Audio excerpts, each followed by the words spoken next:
지난번에도 왔을 때 느꼈던 것 중에 하나, 너무 부러웠던 것 중에 하나는 잔디구장이 있는 게 너무 부러웠습니다. 잔디밭에서 축구를 할 수가 있고 마음껏 뛰놀 수 있는, 저 어렸을 때 로망이 여기에는 있는 거죠. 그게 너무 감사한데, 저는 스포츠를 굉장히 좋아합니다.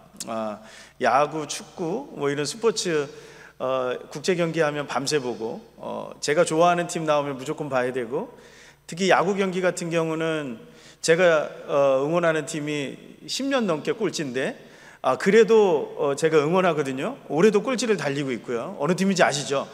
꼴찌를 달리고 있는 그런 팀인데, 그런데 이기고 지는 것과 상관없이 저는 그 팀을 응원해요. 왜 응원하냐면 제가 좋아하니까 응원하기도 하지만,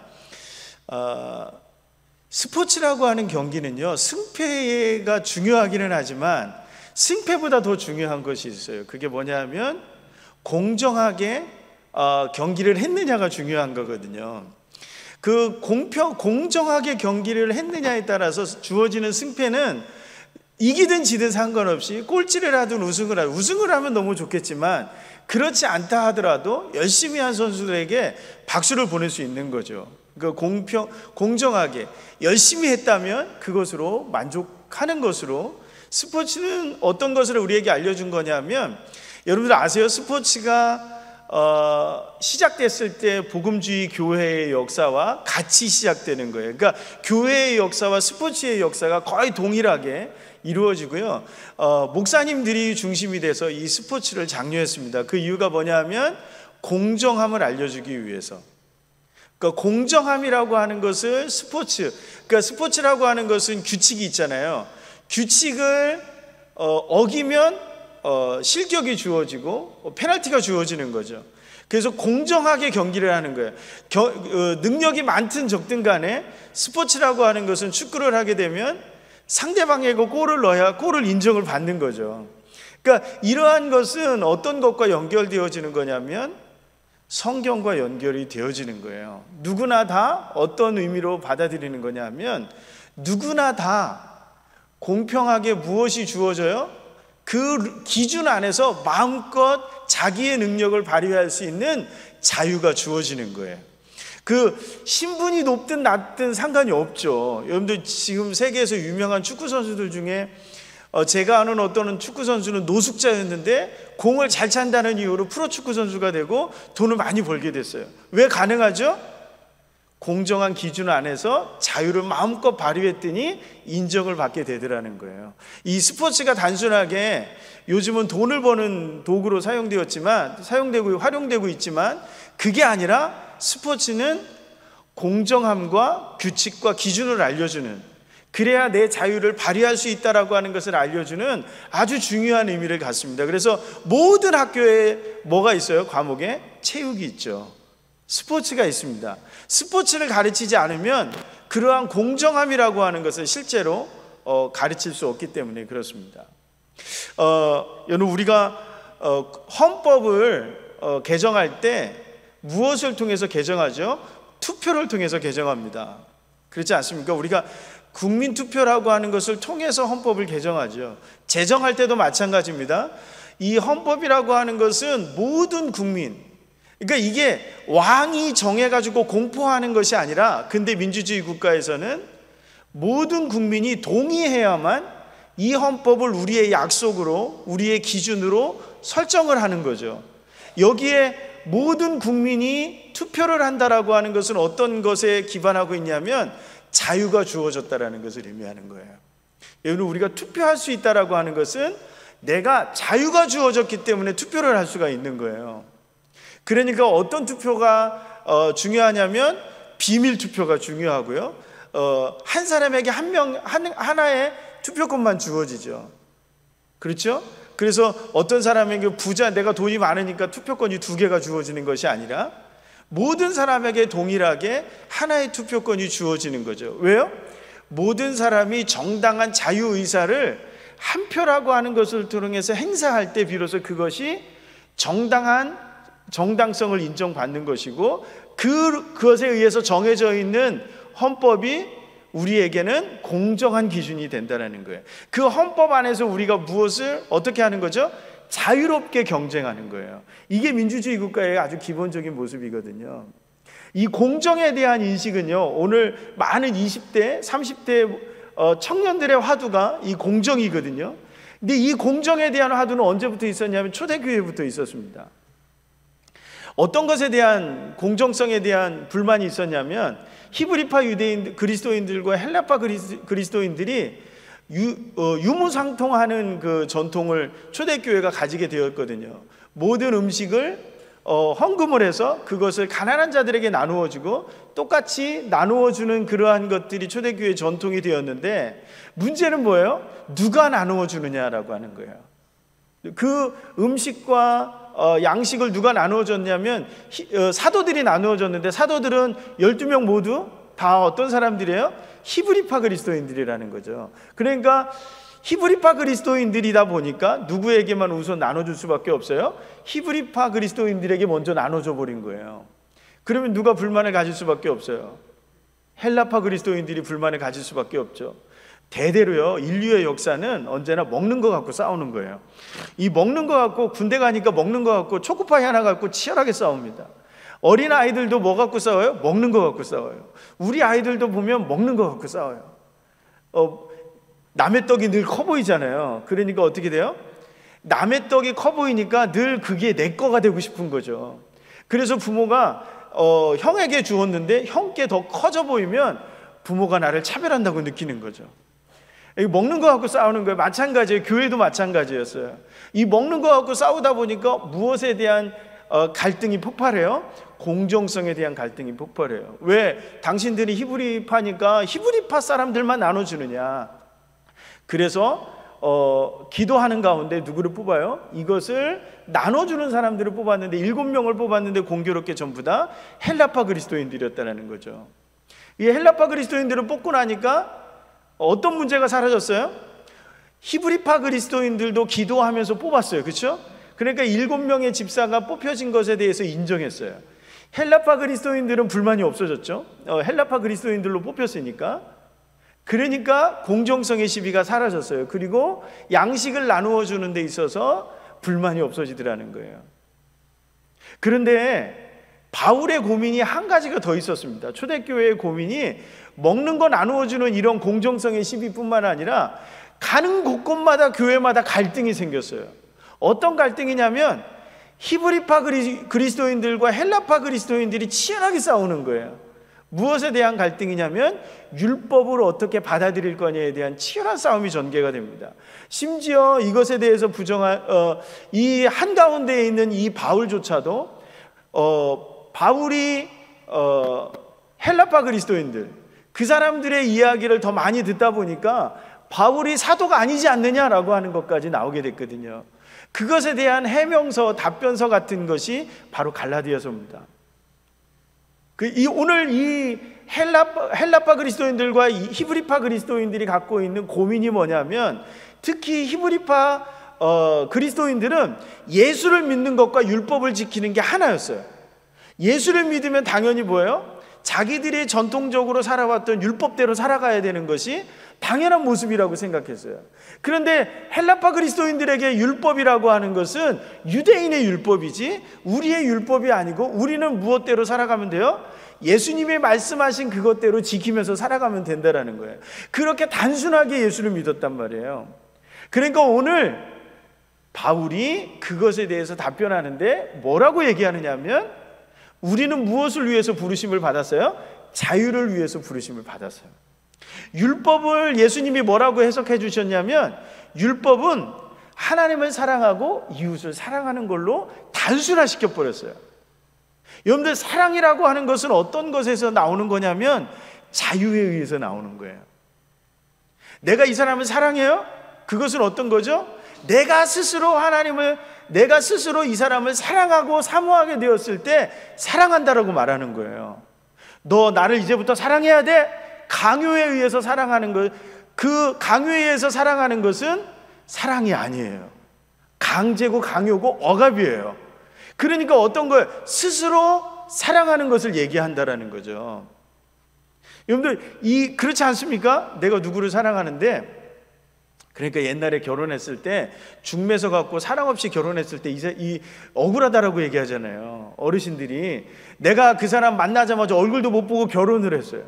내 선택이 없이 부모에 의해서 강요되어져서 결혼했단 말이에요. 그러니까 세상에 제일 억울한 게 뭐예요? 내가 선택하지 않았다는 것에 대한 억울함인 거예요. 자유는 어떤 거예요? 스스로 선택에 의해서, 스스로 하나님 선택에 의해서 내가 결정하는 것이 자유거든요. 그러니까 예수님이 하나님을 사랑하고 이웃을 사랑하라라고 했을 때는 어떤 것이 있는 거예요? 너 스스로 하나님을 사랑하라는 거예요. 율법 때문에 하나님을 사랑한다고 말하지 말라는 거예요. 무엇 때문에 하나님을 사랑한다고 말하지 말라는 거예요. 나 스스로 하나님을 사랑하라는 거예요. 그게 자유로 하나님 앞에 나가는 거거든요. 그러니까 뭐가 제일 중요해요? 내가 자유를 얻는 게 중요해요. 진짜 하나님을 사랑하는 건 나 스스로 하나님을 사랑한다고 결정하고 선택하는 거거든요. 진짜로 이웃을 사랑하는 건 야, 너 돈 있으니까 이웃을 사랑해야 돼? 네 하고 사랑하는 것이 아니라 그 영혼을 불쌍히 여기는 마음으로 스스로 사랑하고 도와주는 것이 진짜 사랑이라고 말하는 거예요. 그러니까 뭐예요? 고린도전서 13장에서 바울은 사랑을 어렵다라고 얘기해요. 사랑이 굉장히 어려운 거라는 거예요. 왜? 나 스스로 결정해야 되고 나 스스로 선택해야 되기 때문에 그런 것이죠. 무엇이라고 얘기하는 거예요? 율법을 지키는 것이든 복음을 따라 자유롭게 히브리파나 헬라파 그리스도인들이든 그 선택이 누구를 향하면 그것이 올바른 믿음이냐면 하나님을 향하고 있는 것, 이웃을 향하고 있는 것이라면 그것이 올바른 믿음이라는 거예요. 율법으로 누구를 뭐 하지 말라고요? 정죄하지 말라는 거예요. 율법으로 정죄하지 말라는 거예요. 여러분, 한 가지 우리가 아셔야 될 것이 있어요. 교회를 많이 나오지 못해요. 주의를 지키지 못해요. 그것으로 그 사람을 정죄하지 말라는 거예요. 단 우리는 어떻게 해야 돼요? 그 영혼을 위해서 기도해야 돼요. 무엇 할 수 있도록? 그 사람이 그 주일에도 하나님을 선택할 수 있도록. 주일, 우리 전인교회는 10시 반에 예배를 드리시잖아요. 10시 반이 되면 그 사람이 하나님을 선택해서 예배할 수 있도록 기도해야 되는 사명이 우리에게 있는 것이지 그 사람을 비난하고 정죄해야 되는 사명이 우리에게 있는 게 아니라는 거예요. 왜? 우리에게 하나님께서 예수 그리스도를 믿는 순간 우리에게 부여된, 인간으로 우리에게 부여된 것은 뭐예요? 자유예요. 그 자유를 우리에게 무엇으로 주셨어요? 선물로 주셨어요. 오늘 13절에서는 뭐라고? 갈라디아서 5장 13절은 형제들아 너희가 무엇을 위해서 부르심을 받았다고요? 자유를 위해서 부르심을 받았다고요. 예수님이 우리를 위해서 왜 십자가에 돌아가셨습니까? 우리에게 자유를 주시기 위해서. 여러분, 많은 사람들이 자유가 뭐냐라고 얘기할 때 우리하고 조금 생각이 달라요. 세상 사람들은 자유를 해방이라고 생각합니다. 억압이라고 하는 것은 내가 풀려난 것 그 자체, 그것을 자유라고 생각하거든요. 그런데 기독교는 성경에서 말하는 자유는 어떤 거냐면 선택하는 자유예요. 내가 스스로 선택하게 되는 거예요. 그래서 제가 아이들 키우면서, 제가 목사인데 성경적으로 아이들을 키워야 되는데 제일 중요한 게 뭘까 할 때 선택권을 주는 거였어요. 근데 굉장히 어려워요. 이 녀석들이 선택하라고 하면 엉뚱한 걸 선택하는 거예요. 내가 원하지 않았던 걸 선택하는 거예요. 꼭 음식을 결정하는데 지들 먹고 싶은 거를 결정하지 내가 원하는 걸 결정 안 해요. 그러니까 이게 내가 잘못됐나? 그런 생각이 들 때가 굉장히 많아요. 그런데 자유는 어떤 거냐면 선택할 수 있는 권한을 주는 게 자유예요. 해방을 누리는 것도 자유일 수 있지만 그것은 한 단면일 뿐이지, 궁극적으로는 어떤 것이 자유냐면 내가 무언가를 선택할 수 있는 권한을 주어지는 것. 그 권한이 누구에게 주어졌다고 보는 거예요? 나에게 주어졌다고 보는 거죠. 그 자유가 우리에게 주어지는 것. 근데 왜 예수를 믿었을 때 우리에게 하나님이 올바른 자유가 주어졌다라고 말씀하시는 거냐면 이제까지는 하나님을 선택하지 못했어요. 이제까지는 율법이 아니면 하나님을 선택하지 못했어요. 내가 율법을 지키지 않으면 내가 하나님을 선택하지 않았다고 생각하게 되는 거예요. 근데 이제는 누구를 선택하면 하나님을 선택하게 돼요? 예수님을 선택하면 하나님을 선택하게 되는 거예요. 예수님을 선택하고 예수님의 말씀을 따르면 무엇으로 가지 않아요? 죄로 가지 않아요. 내가 어떤 것을 결정할 때 죄를 결정할 거냐 하나님을 결정할 거냐, 이 선택의 자유가 우리에게 있는 거라고요. 그런데 이제 예수 그리스도의 은혜로 말미암아 우리가 하나님을 볼 수 있는 눈이 열렸어요. 하나님의 말씀을 깨달을 수 있는 눈이 열렸어요. 그러니까 누구를 선택할 수 있게 돼요? 자신 있게 하나님을 선택할 수 있게 되는 거예요. 그러니까 우리에게는 어떤 자유가 주어져야 돼요? 선택의 자유가 주어져야 돼요. 여러분, 공산주의가 왜 나쁜 거예요? 선택의 자유가 주어지지 않는 거예요. 어떤 자유만 주어져 있어요? 오로지 당의 명령과 그것만을 따르도록 결정되어져 있는 거죠. 내가 어떤 것을 결정하는 것은 뭐예요? 반동이에요. 전체주의가 다 그렇습니다. 공산주의뿐만 아니라 전체주의, 민족주의든 뭐든지 내가 결정하는 것이 옳은 것이 아니라 어떤 것이 옳은 거예요? 다수가 따르는 것을 내가 따라가는 것이 옳은 것으로 얘기를 하는 거죠. 이런 상황에서는 뭐예요? 우리가 하나님을 선택하기가 굉장히 어렵죠. 하나님이 원하는 말씀을 선택하기가 어렵게 되죠. 여러분들, 세상은 뭐라고 얘기하냐면 해방이 곧 자유라고 얘기해요. 자유가 곧 정의라고 얘기하고 해방이 곧 자유라고 얘기합니다. 억압을 끊어내기만 하면 자유를 누리게 된다라고 얘기하는 거예요. 근데 우리도 마찬가지예요. 우리도 그러한 것은 똑같이 가지고 있습니다. 우리는 대신에 어떤 자유를 추구하죠? 죄로부터의 자유예요. 중독으로부터의 자유예요. 왜? 그것을 끊어내야만 누구를 선택할 수 있어요? 하나님을 선택할 수 있게 되는 거죠. 여러분들, 우리나라가 1948년 7월 17일 날 처음으로 헌법을 공부했어요. 그렇죠? 처음으로 헌법을 공부했습니다. 어제죠. 날짜를 보면 1948년 아마 우리 어르신들 가운데는 그때를 알고 계신 분들도 계실 거예요. 1948년 5월 10일 날 우리나라 민족 역사에서 처음으로 선거라고 하는 것을 통해서 국민의 대표를 뽑았고 150여 명 되는 대표를 뽑았고 그 대표들로 하여금 헌법을 만들게 해서 7월 17일 날 공포하게 했어요. 몇 달밖에 안 걸렸어요? 선거 끝나고 그 당시에 개표하는데 며칠 걸렸을까요? 일주일 정도 걸렸습니다. 그러면 국회의원이 재원 국회의원이라고 얘기를 하죠. 헌법을 만드는 의원이었기 때문에 그렇습니다. 그 국회가 결성되어 5월 30일경에 국회가 개원을 했는데 국회가 결성된 지 2달도 되지 않아서 헌법을 만들어냈다고요. 가능할까요? 불가능한 일이에요, 사실은요. 그러면 그 이전에 이미 1947년부터 이미 미 군정하에서 헌법을 만들려고 했던 노력이 있었던 거예요. 그 초안이 있었어요. 그 초안을 가지고 그 2달이라고 하는 안 되는 기간 동안 국회의원들이 헌법을 만들기 위해 그것을 수정하고 개정하고 해서 우리나라의 헌법이 만들어진 거예요. 근데 여러분, 우리나라 헌법을 한번 읽어보신 분이 계신지는 모르겠지만 제가 읽고 온 헌법은 재헌헌법은 아니지만 1987년 그 헌법을 제가 읽고 왔는데 그때나 지금이나 변하지 않는 것이 있어요. 그게 뭐냐면 제1장 1조와 1조 1항과 2항이에요. 대한민국은 민주공화국이고 모든 주권은 누구에게 있어요? 국민에게 있어요. 근데 더 중요한 것은 주권을 가지고 있는 국민은 어떤 국민이냐라고 하는 것이 2장에 나와요. 근데 2장의 국민의 권리와 의무라고 하는 것을 여러분들, 헌법은 그렇게 두껍지 않습니다. 법전이 아니에요. 아주 단순한데 그걸 쭉 읽어보면 다 무엇에 관한 이야기예요? 자유에 관한 이야기예요. 자유하지 않은 국민이 갖고 있는 주권은 주권이 아닌 거예요. 평등이란 단어가 딱 한 번 등장합니다. 모든 국민은 법 앞에 평등한 거예요. 왜요? 공정해야 되기 때문에 그렇습니다. 서로 간에 다툼이 일어났을 때 공정해야 되는데 그 공정성을 무엇으로 담보하는 거예요? 법이라고 하는 것을 통해서 담보해 주는 거예요.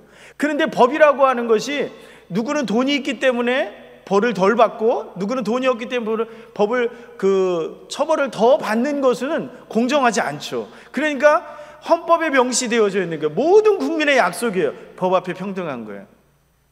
그런데 그 평등은 무엇을 누릴 때 나오는 평등이에요? 자유를 누릴 때 나오는 평등이에요. 우리의 헌법은 최고의 가치가 뭐예요? 자유의 가치라는 거예요. 여러분들, 이게 어디와 연결되어지는 거냐면 성경과 연결되어지는 거예요.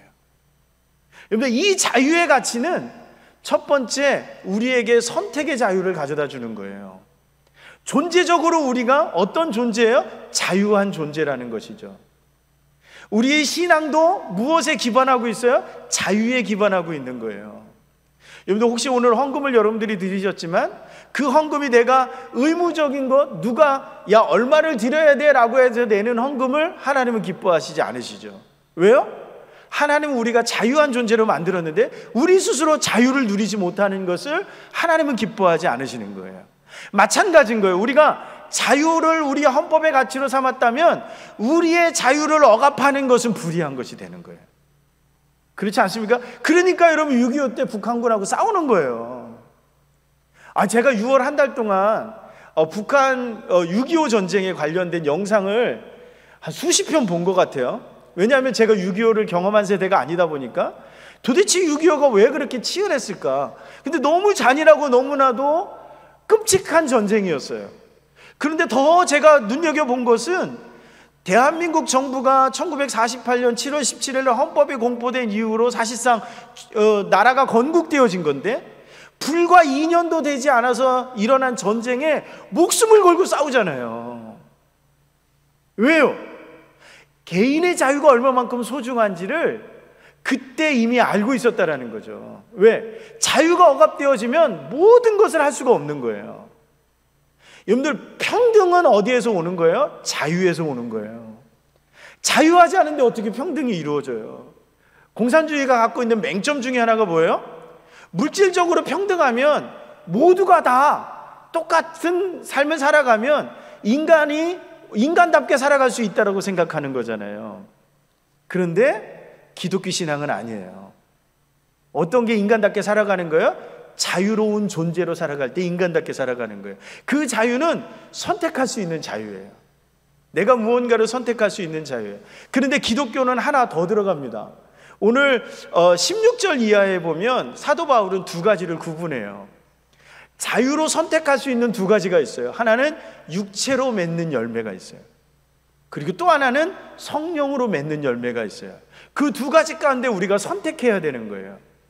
무엇을 얘기하냐면 기독교 신앙은 어떤 것을 얘기하는 거냐면 자유가 어떤 방향으로 나가야 될지, 자유가 가는 방향성을 더 중요하게 여기는 거예요. 자유 그 자체가 중요한 것이 아니라 그 자유를 통해서 어떤 열매를 맺느냐가 더 중요하다는 거예요.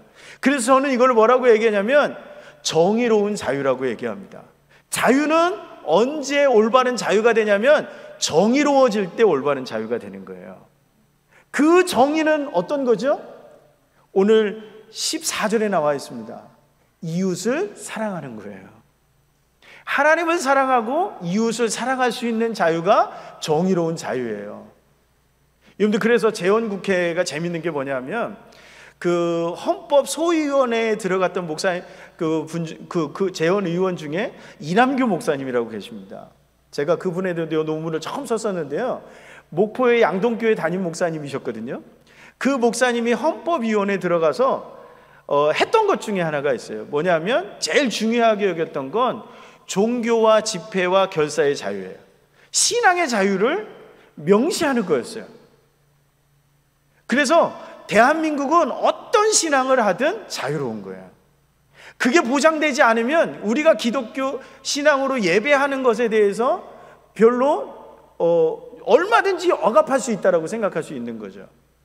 그러면서 또 하나 넣었던 조항이 있습니다. 그게 뭐냐면 경제적으로 우리가 어려울 때, 사회적인 약자가 일어났을 때 약자를 위해서 우리의 자유가 일정 부분 제한되어질 수 있다라고 하는 규정을 넣었어요. 우리의 자유가 무한하지 않은 거예요. 우리의 자유는 어디를 향하고 있어야 돼요. 그냥 무한의 자유가 아니에요. 어떤 거예요? 성경에서 말하는 하나님의 질서 안에서의 자유예요. 질서를 만들어가지 않는 자유는 불의한 자유가 되는 거죠. 그래서 기독교의 자유는 무엇을 만들어가는 자유예요? 정의를 추구하고 질서를 만들어가는 자유예요. 무질서한 것이 아니라는 거죠. 여러분들 1960년 5월 16일 날 61년 5월 16일 날 아시죠? 무슨 일이 일어났죠? 5.16 군사정변이 일어났습니다. 그 명분이 뭐였는지 아십니까? 군인들이 군사 쿠데타를 일으켰던 명분이 무질서한 나라를 바로잡겠다는 거였어요. 1960년 4월 19일 4.19 이후에 제2공화국 정부가 들어섰을 때 두 세력이 대립하거든요. 근데 한쪽의 세력은 뭐냐면 이제 우리는 자유의 국가가 되는 거예요. 그러니까 무한한 자유를 풀었다고요. 그러니까 매일 시위하고, 아마 60년부터 61년 사이의 상황을 아시는 어르신들 계실 거예요. 매일같이 시위하고 이제 통일이 되어지는 것처럼 막 그래서 시위를 하고 그랬단 말이에요. 그러니까 군인들이 이러한 무질서한 국가는 국가가 아니라고 생각했다라는 거예요. 여러분들, 우리가 추구하는 자유는 제가 군사정교를 옹호하거나 그래서 그 얘기를 하는 게 아니고요. 이 인간이 무한한 자유를 누리게 되면 무질서해지게 된다는 거예요. 왜냐하면 삶의 기준이 없는 거예요. 왜? 사사기에서 얘기하는 것처럼 어떤 삶을 살아가게 돼요? 자기의 옳은 대로 행하게 되는 거죠. 근데 성경은 우리에게 뭐라고 말씀하고 계셔요? 성령의 열매를 따라가는 삶을 살아야 돼요. 우리의 자유는 그쪽으로 가야 되는 거예요. 육체의 열매를 따라가는 삶을 살아가는 것이 아니라 우리의 자유가 어떤 삶을 살아가야 돼요? 하나님이 원하는 삶으로, 성령의 열매를 맺는 삶의 모습으로 우리가 선택해야 된다는 거예요. 그래서 그 선택을 하기 전까지 우리가 무엇을 누려야 돼요? 은혜를 누려야 돼요. 성령 안에 없으면 이 선택을 할 수가 없다는 거죠. 우리 아이들 보세요. 우리 아이들이 게임을 하잖아요. 게임을 하고, 이게 여기 전인학 기독학교 학생들은 안 그렇다는 얘기를 제가 들었는데 우리 아이들은 합니다. 게임을 하고요. 지 소견에 옳은 대로 행하는 아이들이 우리 아이들이거든요. 그래서 저는 제가 청년 아이들한테 얘기할 때 세상의 모든 아기들은 귀엽지만 세상의 모든 아기들은 의롭지 않다고 봅니다. 지 멋대로 살잖아요. 배고프면 엄마가 배고픈 줄도 모르고 지 배고프다고 울고, 엄마한테 먹을 거 양보하는 아이들이 있습니까? 그런 아이들은 존재하지 않죠. 아기 때부터 세상 밖으로 나올 때부터 어떻게 해요? 배고프면 엄마 젖꼭지를 무는 게 아이들이죠. 의롭지 않은 거예요. 아이들에게 우리가 무엇을 가르치는 거예요? 그래서 교육이 필요한 거죠. 두 가지가 필요한 거예요. 그래서 정의로운 자유를 추구하기 위해서 두 가지가 필요한 거예요. 하나는 예수님을 만나게 하는 거예요. 은혜가 필요한 거예요. 은혜를 통해서 내 존재가 자유로운 존재라고 하는 거, 하나님이 나를 사랑한다라고 하는 존재를 알게 하는 것이 첫 번째 중요해요. 그 다음은 어떤 거예요? 우리가 어떤 선택을 할 수 있는지를, 해야 하는지를 가르치고 교육하는 거예요. 인간은 어떤 삶을 살아가야 되는지를, 어떤 것이 올바른 삶인지를 가르쳐야 되는 거예요. 우리는 너무 교육을 때리면서 가르쳤죠. 그렇죠? 그게 아니라 아이들을 자유로운 인격체로 인정하고 그 아이로 하여금 올바른 선택이 어떤 것이 올바른 선택인지, 올바른 인간이 어떤 인간의 모습인지를 가르쳐주는 교육으로 우리가 가야 된다는 거예요. 여러분들, 그래서 대한민국이라고 하는 그 옛날에 그 건전가요 있잖아요. 우리 대한민국 원하는 것은 무엇이든 얻을 수 있고, 그것이 왜 가능한 거예요? 개인의 자유가 보장되기 때문에 가능한 거거든요. 근데 우리나라에도 독재자들이 있었지 않습니까? 그렇죠? 우리나라에도 독재자들이 있었잖아요. 그러다 보니까 자유를 억압하게 되니까 자칫 잘못하게 되면 하나만 강조하는 거예요. 자유를 얻으면 모든 것을 얻는 것처럼. 그런데 교회는 그렇지 않습니다. 헌법의 정신도 그렇지 않아요. 여러분들, 헌법을 자유가 모든 것이라면, 자유가 곧 정의라면 자유를 제한하는 것들을 법으로 명시할 필요가 없는 것이죠. 그런데 헌법을 만들고 법을 만드는 이유는 자유를 제한할 필요도 있는 거예요. 왜요? 자유 자체가 어떤 방향을 가느냐에 따라서 오늘 16절에 오늘 바울은 명시하고 있는 것이 있어요. 뭐죠? 남을 치게도 하고 멸망하게도 하고 죽이기도 하는 것이 자유예요. 여러분들 죽이는 자유가 아니라 우리는 살리는 자유를 추구하거든요. 그러니까 사회와 국가를 이룰 때 어떤 국가를 이루는 거예요? 남을 죽이는 국가가 아니라, 누군가를 죽이는 나라 사회가 아니라 누군가를 살리는 사회를 만들어가는 것이 우리 헌법의 기본적인 정신이라는 거예요. 그런데 오늘 우리 사회는 어떤 것을 더 중요하게 여겨요? 이 자유 자체를 더 중요하게 여겨요. 무엇이 빠져버렸어요? 정의로움이 빠져버렸어요. 무엇이 빠져버렸어요? 질서가 빠져버렸어요. 무질서한 자유를 추구하고 정의롭지 않은 그러니까 그 사람들에게는 그거죠. 동성애 이야기가 하잖아요. 성경에서 죄니까 뭐 이런 얘기는 저는 하고 싶지 않아요. 그런데 오늘 이 갈라디아에서의 이야기를 보면 그들이 선택한 것은 어떤 자유죠? 육체의 열매를 맺는 자유란 말이에요. 그 자유를 통해서 그들에게 얻어지는 것이 과연 무엇일까라고 하는 거예요. 자기 만족이죠. 자기의 유익일 뿐이라는 거죠. 사랑이라고 하는 것은 기독교에서는 철저하게 자기 만족이 아니에요. 남에게 유익을 주고 남을 일으켜 세우는 것이 사랑이죠. 그리고 하나님을 향한 사랑은 나를 헌신하는 것이 사랑이죠. 나의 유익과 쾌락과 나에게 무언가를 얻어지는 것은 사랑이 아니에요. 그것은 뭐라고 성경이 얘기해요? 이기적인 거라고 얘기합니다. 여러분, 우리의 신앙도 이기적인 것이 되어서는 안 되죠. 한국 교회가 왜 이렇게 쪼그라들었습니까? 다 교회를 왔는데 다 뭐 하려고 왔어요? 복 받으려고 왔거든요. 내 유익 얻기 위해서 왔거든요. 그러니까 어떻게 해요? 복 안 주시면 떠나는 거죠. 병이 치유되지 않으면 떠나는 거죠. 하나님은 병을 치유하시기도 하지만 내가 얻는 그 병을 통해서 하나님은 또 다른 역사를 만들어갈 수도 있는 거거든요.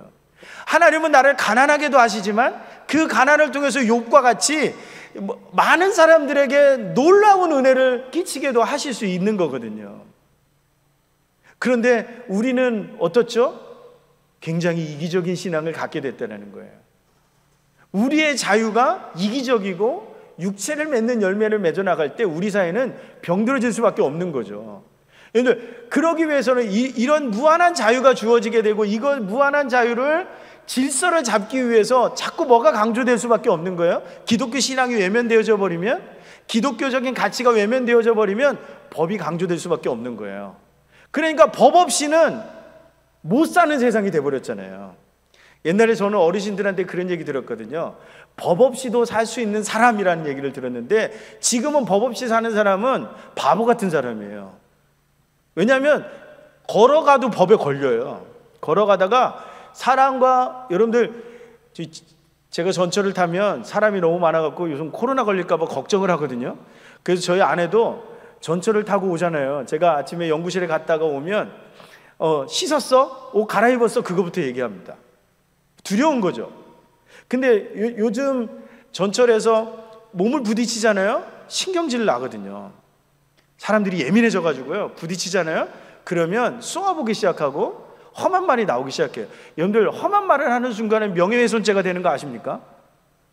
그렇죠? 여러분들 우리의 법체계가 너무 이렇게 세밀하고 막 하다 보니까 우리 사회를 움직이는 것이 마치 법인 것처럼 얘기가 되어져 있는데, 법이 너무 강하게 되면 우리의 자유가 어떻게 제한을 받게 되는 것이 너무 많아지게 되는 거죠. 성경은 우리에게 뭐라고 얘기하냐면 질서를 만들어가는 데 있어서 또 하나가 필요한데 그게 뭐냐면 상식이에요. 우리의 상식이, 우리의 상식을 통해서 우리가 마음껏 자유롭게 만들어갈 수 있는 세상이 우리가 만들어가야 될 하나님 나라고 우리가 만들어야 될 국가라는 거예요. 법은 필요하지만 법은 최소한이어야 돼요. 법이 많아질수록, 법은 어떤 조항이 반드시 들어가냐면 처벌 조항이 들어가게 되어져 있습니다. 왜? 어기게 되면 처벌을 해야 그 법을 지키는 것이 인간이 갖고 있는 어떤 속성과 같은 것이기 때문에, 그러니까 처벌을 최소화하고 질서를 잡아가기 위해선 우리가 상식으로 살아가는 삶이어야 돼요. 제2공화국의 대통령이었던 윤보선 대통령이 우리나라의 첫 번째, 영국의 스코틀랜드 에든버러 대학교의 첫 번째 입학생이었거든요. 그 1920년에 영국에 도착을 했습니다. 영국에 도착을 하고 짐을 얼마나 짊어지고 갔겠어요, 그죠? 이 여행 가방 캐리어를 가지고 기차를 탔는데 깜빡하고 기차에 짐을 놓고 내린 거예요. 우리나라 당시 1920년대 상황으로는 그건 잊어버린 거예요. 그건 잃어버린 거예요. 그거는 찾을 수 없는 거예요. 그래서 발만 동동 구르고 있어요. 중국 상해에서 이쪽으로 넘어왔거든요. 그러니까 그 임시정부에서 2년 정도 활동하다가 영국으로 넘어와서 짐도 최소한 반드시 필요한 것만 가지고 넘어왔는데 거기에 다 잃어버린 거죠. 돈도 있었을 것이고 다 잃어버렸잖아요. 걱정을 하고 그 기차가 다시 이렇게 돌아서 올 때까지 기다렸답니다. 그리고 자기가 탔던 칸에 타봤더니 짐이 그대로 있더래요. 짐이 그대로 있더래요. 영국 사람들에겐 뭐가 상식이냐면 남의 물건은 건드리지 않는 거예요. 이건 법이 아니죠. 그냥 그 사람들의 의식 속에 이 물건은 누군가 주인이 있어요. 그러니까 내가 손대면 안 되는 거예요. 그래서 이 윤보선 대통령이 거기에 영국의 감동을 받습니다. 그리고 무엇에 대해 생각하냐면 영국 사람들은 왜 이런 상식을 갖게 되었을까? 그게 자유라는 거죠. 법에 의해서 내가 움직여지는 것이 아니라 내 자유로 남의 물건에 손대지 않는 거예요. 내 자유로 누군가를 도와주는 거예요. 내 자유로 내가 무언가를 하는 거예요. 이게 올바른 사회의 모습으로 가는 거라는 거죠. 여러분들 왜 헌법을 제정한 거예요? 최소한의 질서를 유지하기 위해서 헌법을 만든 거거든요. 그런데 우리 헌법은 어떤 것으로 가득 차 있어요? 자유의 정신으로 가득 차 있어요. 이 자유가 보장되지 않으면 우리 국가는 무엇을 잃는 거예요? 정체성을 잃는 거예요. 기억하십시오. 평등이 아니에요. 평등은 우리에게 중요한 가치이지만 어떤 가치 안에서 평등이에요? 우리가 자유가 주어지는 안에서 평등이에요. 자유가 없는데 평등은 불가능한 거예요. 무슨 얘기인지 아시겠습니까? 자유가 없는 평등은 불가능한 거예요. 그거는 공산주의예요. 공산주의는 기독교하고 완전히 배치되어지는 그 첫 번째 경계선이 뭐예요? 자유가 없다라는 거죠. 자유가 중요하지 않은 거예요. 그래서 저는 개인적으로 목사님하고도 대화를 나눴지만 7월 17일이 저는 건국일이라고 생각하는 사람이에요. 헌법이 제정되어지는 것, 국민 스스로 국가의 기준을 만들고 우리나라가 어떤 나라여야 하는가. 그래서 우리나라를 뭐라고 얘기하는 거예요? 그냥 민주주의 해도 되는데 자유민주주의라고 얘기하는 거예요. 우리의 민주주의는 민주주의 자체가 가장 중요한 것이 자유고, 그리고 그 자유는 북한과 대치되는 상황에서는 구분되어지는 지점이 있는 거죠. 그래서 여러분, 코로나 이후에 우리 한국 교회가 굉장히 어려움을 겪고 있잖아요. 왜 교회가 신앙의 자유를 누려야 되는데 왜 우리가 마음대로 예배할 수 없을까? 많은 교회들이 어려움을 겪고 있단 말이에요. 여러분들, 우리는 어떻게 바라봐야 될까요? 여러분들, 우리는 어떤 모습으로 이러한 것을 바라봐야 될까요? 우리가 한국의 기독교인이 눈물로 기도하면서 세운 나라가 대한민국이에요.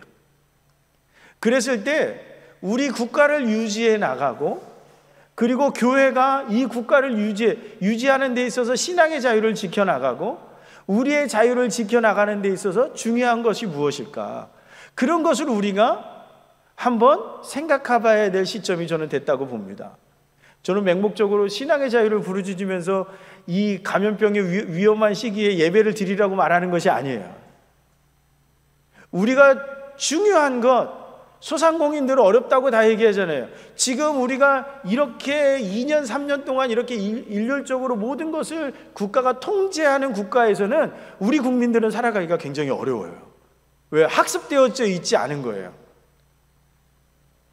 최소한의 자유가 보장되어야 하는 것이죠. 그래서 뉴질랜드 같은 국가는 이 감염병을 통제하는데 우리하고 좀 다른 방식을 사용했습니다. 뭐냐 하면 자유를 통제하지 않고 자유를 제한하는데 지역별로 자유를 제한하는 거죠. 예를 들어서 여기가 홍천이잖아요. 홍천군 안으로 우리의 자유를 제한하는 거예요. 하지만 홍천군 안에서는 자유로워요. 그리고 이 감염병이 점점점 세지면 이 지역을 줄여가는 거죠. 그래서 뉴질랜드는 이 감염병의 위기를 저는 가장 모범적으로 벗어난 국가 중에 하나예요. 그리고 지금 백신을 통해서 이것을 극복해 나가고 이 지역을 다시 넓혀 나가고 있죠. 근데 우리나라는 조금 그 부분에서 좀 아쉬워요. 방역의 방법론에 있어서 자유를 제한할 수는 있지만 인간에게 자유를, 더군다나 우리 같은 자유민주주의 국가에서 이 자유를 제한하는 기간이 이렇게 길어지게 되면 일탈할 수밖에 없는 구조를 만들어지게 되는 거예요. 왜 20, 30대 청년들이 왜 뛰쳐나오겠습니까? 못 견디는 거예요. 못 견디는 거예요. 왜? 우리나라 자체가 자유가 굉장히 중요하기 때문에 그래요. 그러면 이 감염병을 이런 국가의 통제가 아니라 어떤 것으로 만들어 가야 돼요? 감염병이면 우리 스스로의 상식 안에서 마스크를 써야 되고 예배를 할 때 스스로 만들어가는 노력이 우리 안에 필요한 거죠. 사실 한국교회가 초기에 대응을 좀 잘했어야 돼요. 이 감염병의 위기가 굉장히 위태롭다라고 생각했다면 우리 스스로, 제가 계속 말씀드리잖아요, 우리 스스로 이 성도들이 전염되지 않고 지역사회에 퍼지지 않도록 스스로 우리가 결정했어야 되는 부분이 필요했다라는 거죠. 근데 우리가 그걸 놓쳐버리니까 어떻게 해요? 강제로 무언가를 하게 되는 경우가 생기게 되잖아요. 여러분들, 저는 하나님이 우리에게 원하시는 것 중에 하나가 그거라고 저는 그렇게 믿어요. 스스로 하나님 앞에 나오는 거예요. 스스로 오늘 바울이 얘기하는 것처럼 성령의 열매를 선택하는 거예요. 스스로 우리가 우리 사회를 아름답게 만들어가는 거예요. 누구 강요에 의해서 이루어지는 것이 아니라. 옛날에는 그랬잖아요. 그 전두환 정권 시절 같은 경우만 해도 정의사회 구현하면 그게 뭐예요? 나라에서 다 시키는 대로 했잖아요. 그래서 정의사회가 구현됐습니까? 그렇지 않았거든요. 개인의 자유를 통해서 정의를 구현해 나가는 국가를 만들어 가야 되는 거죠. 개인의 자유를 통해서 우리가 이제 다른 나라를 돕는 국가로 나가야 되죠. 그렇지 않아요? 그래서 우리에게 자유가 굉장히 중요합니다. 경제도 자유가 없는 경제는 저는 발전할 수 없다고 생각해요. 자유가 없는 문화는 발전할 수가 없습니다.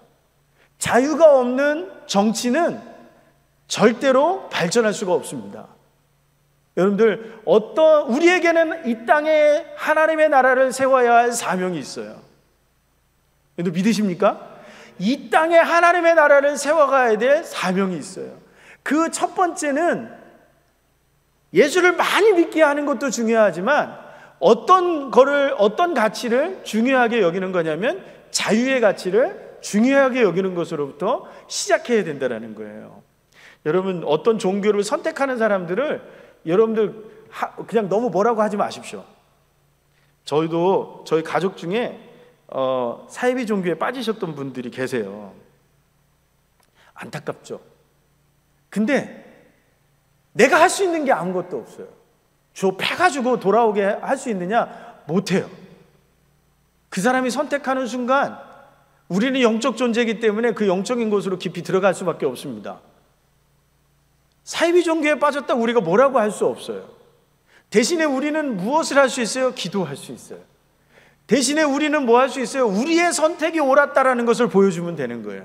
우리의 자유가 더 높은 가치, 우리의 자유가 더 정의로운 가치, 우리의 자유가 더 질서 있는 가치 안에서 우리가 교회를 만들어가고 사회를 만들어가고 국가를 만들어갈 수 있다는 것을 보여줄 때 우리가 이 땅에 하나님의 나라를 실현해 나갈 수 있다고 저는 그렇게 믿습니다. 여러분, 저는 이 교회가 굉장히 부러워요. 왜냐하면 학교가 있잖아요. 그런데 우리 믿음의 선조들은요, 교회 옆에 반드시 학교를 세웠습니다. 왠지 아십니까? 우리의 가치, 기독교가 갖고 있는 이 복음의 가치를 학교를 통해서 어떻게 해요? 실현하는 거예요. 학교를 통해서, 학생들을 통해서 길러내는 거예요. 저 학생들이요, 여기 밑에 층에서 지금 예배하고 있는 저 학생들이 이 땅을 움직일 수 있는 리더가 되어야 돼요. 정치가가 되어야 되고 경제가가 되어야 돼요. 문화 사역자가 되어야 되고 이 땅을 주름잡을 이 세상을 움직일 수 있는 영향력 있는 사람이 되어야 돼요. 어떤 직업이든 상관이 없어요. 어떤 가치를 가지고요? 복음의 가치를 가지고요. 기독교의 가치를 가지고요. 여러분들이 갖고 있는 재산, 여러분들이 갖고 있는 영적인 것, 여러분들이 갖고 있는 모든 것을 저 아이들에게 투자하십시오. 저 아이들을 위해서 헌신하십시오. 그때 하나님의 역사가 저 아이들을 통해서 일어날 거예요.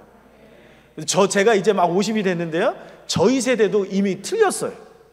저는 저희 세대도 이미 틀렸다고 생각해요. 왜? 이미 실패했거든요. 교회가 쇠퇴하고 있는데 우리가 어떻게 성공했다고 말할 수 있겠어요? 확 뒤집어져서 올라갈 수 있느냐? 전 불가능하다고 생각해요. 그런데 할 수 있는 아이들이 있어요. 저 아이들이에요. 1948년 7월 17일 헌법을 만드는 그 현장에 복음의 지도자들이 있었단 말이에요. 믿음의 사역자들이 있었단 말이에요. 기독교인들이 있었단 말이에요. 마찬가지로 우리 아이들이 그 국회 안으로 들어가야 되고, 경제 안으로 들어가야 되고, 정치 안으로 들어가야 돼요. 왜 없습니까? 왜 우리 사회가 지금 없습니까? 아무도 투자하지 않았거든요. 저 아이들에게요. 학교에 투자하지 않았거든요. 그게 지금 오늘 우리의 현실을 만들어낸 거예요. 여러분들, 저는 이 전인교회가 저 학교를 목숨 걸고 지켰으면 좋겠습니다. 정말로 헌신했으면 좋겠습니다. 저 아이들 붙잡고 정말 기도해 주시고, 저 아이들이 이 민족의 지도자로, 이 대한민국의 지도자를 넘어서 이 민족의 지도자로 복음의 가치를 드러높일 수 있는 사람 될 수 있도록 여러분들 좀 기도해 주십시오. 저 밑에서 말씀을 듣고 있는 학생들에게 제가 부탁합니다. 여러분들이 믿는 그 예수 그리스도의 가치는 이 1515년 종교개혁 이후로 전 세상에서 가장 위대한 가치라고 인정받은 가치예요. 이 가치를 여러분들은 배우고 있어요. 이 가치를 붙잡고 교회 안이 아니라 저 열방을 향해서 나가서 저 죽어가고 있는 영혼들, 저 불의한 저 세상을 변화시킬 수 있는 그 나라를 만들어 가셨으면 좋겠습니다. 그 꿈과 비전을 가지셨으면 좋겠어요. 저는 성적이 요거밖에 안 나오는데요, 꿈이 없으니까 요거밖에 안 나오죠. 꿈이 없으니까요. 여러분들, 하나님의 은혜가 없으니까요. 은혜를 받고 공부하고 꿈을 갖고 도전하는 거예요. 너무나 무기력한 우리 기독 청년들이 아니었으면 좋겠습니다. 그냥 무슨 상처만 있으면 그냥 쉽게 무너져가지고 상처받았다고 교회 떠나고, 에이 이거 교회가 왜 이래 하고 떠나는 것이 아니라, 복음의 그 가치를 붙잡고 내가 교회를 바꾸겠다고, 내가 이 나라를 바꾸겠다고 도전하고 힘차게 달려갔으면 좋겠습니다. 깨지고 무너지면 누가 일으켜 세워요? 하나님이 일으켜 세우실 것입니다. 저는 여기 올 때마다 가슴이 뜁니다. 왜요? 아이들이 있어서요. 우리 여기 어르신들 너무 행복하신 거예요. 아이들을 볼 수 있다는 것이 너무 행복한 거예요. 그냥 지나가시다가 정말 축복해 주세요. 하나님, 이 아이를 축복해 주시옵소서. 누군지 몰라도 상관없어요. 하나님, 예수 안에 있는 이 아이를 축복해 주시옵소서. 지금 한국교회가 이걸 놓치면 앞으로 50년도 놓쳐버립니다. 제가 신학교에서 강의하는데 너무 속이 터지고 너무 답답해요. 어떨 때는 답답해 미치겠어요. 너무나도 무너져 있고, 너무나도 타락해져 있고, 너무나도 무관심한 그러한 교회의 모습을 제가 보기 때문에 그렇습니다. 여러분, 다음 세대가 있는 이곳, 홍천 남궁옥 선생이 꿈꿨던 이곳에서 우리 아이들을 다시 길러주십시오. 우리 아이들을 정말, 저 아이는 그리스도인이야, 저 친구는 진짜 그리스도인이야 하는 그런 학자, 정치가, 경제가가 나오길 소망합니다. 여러분들, 그런 교회 되기를 축복합니다. 여러분들, 그 교회를 위해서 헌신하시고, 이 놀라운 하나님의 역사들, 오늘 바울이 얘기하는 것처럼 멸망하는 길이 아니라 생명을 살리는 길로, 그러한 선택이 우리 안에 이루어지기를 주님의 이름으로 간절히 축원합니다.